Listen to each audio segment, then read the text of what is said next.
I'm Cruella. Born brilliant. Born bad. And a little bit mad.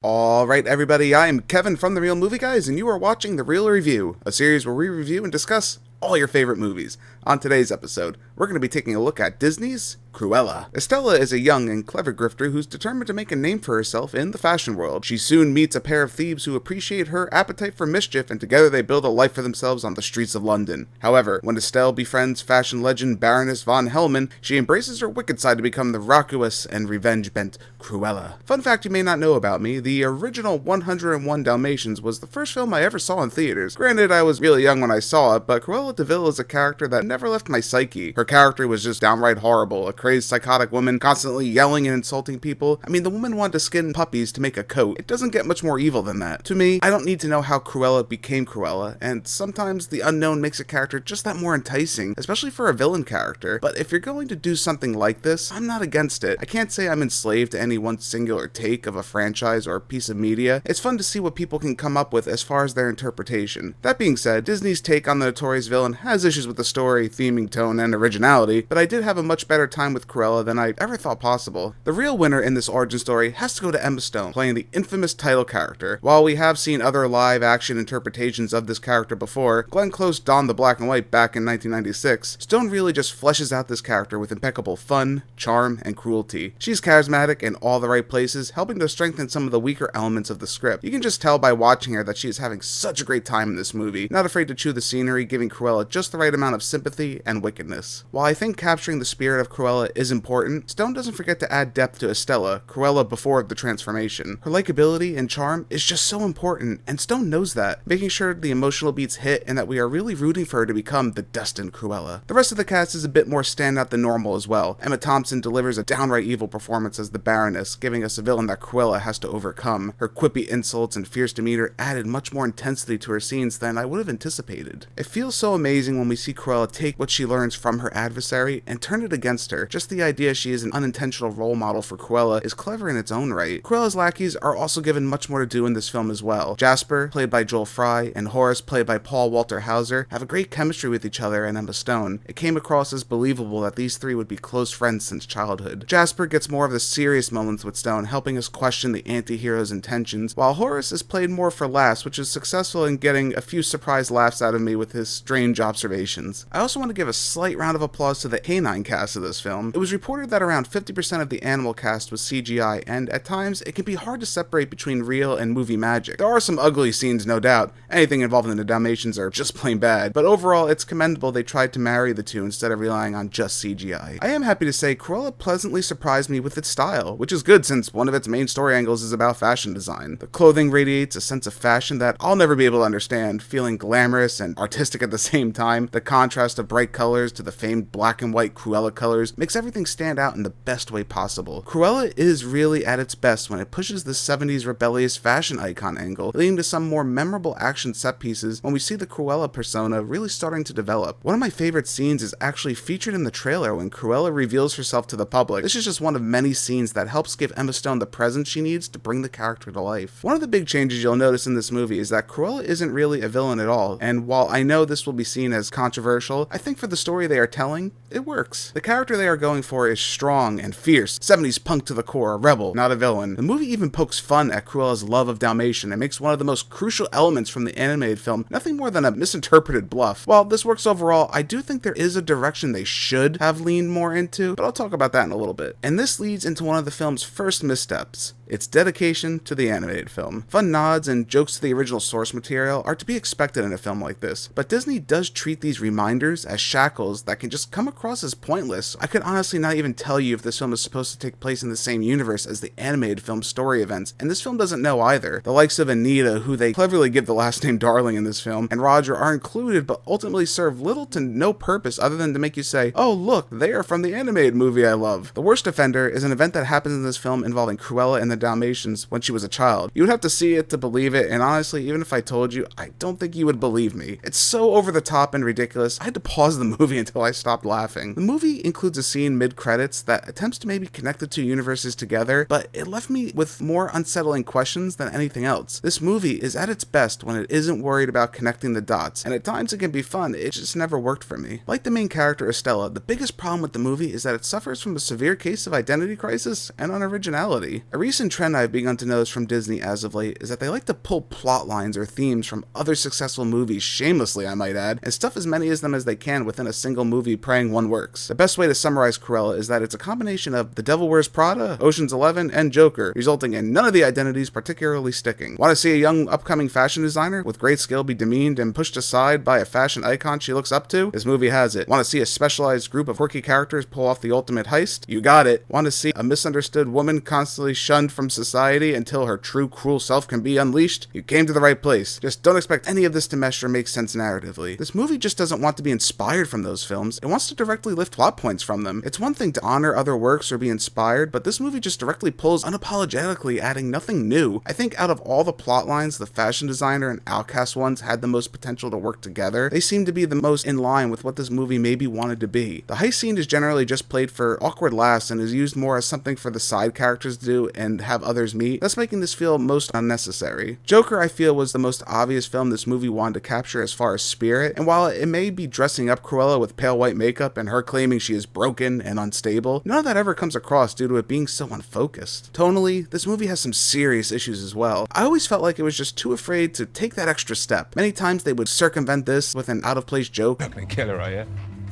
It's not part of the current plan, but we might need to be adaptable. So that's a no? If you heard, no, it is.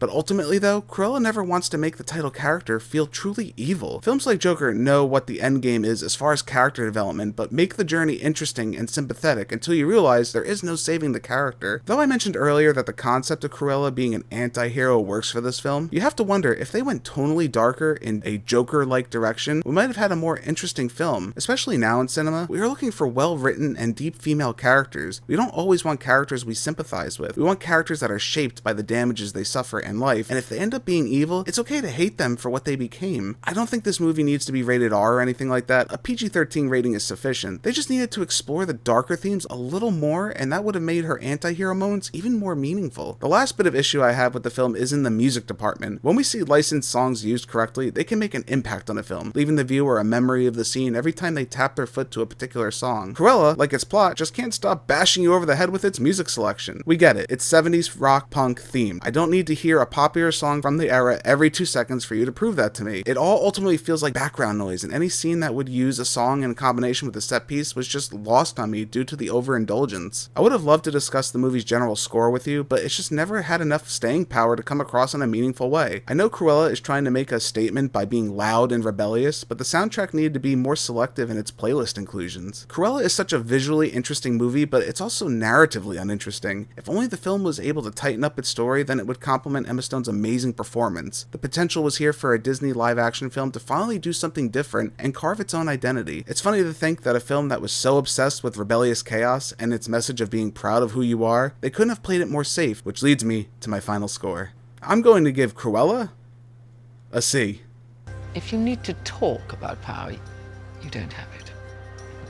Well, I don't have it, which is why I need to talk about it, which is why I'm here. Am I going to have to catch you up a lot, or can you keep up? You're funny.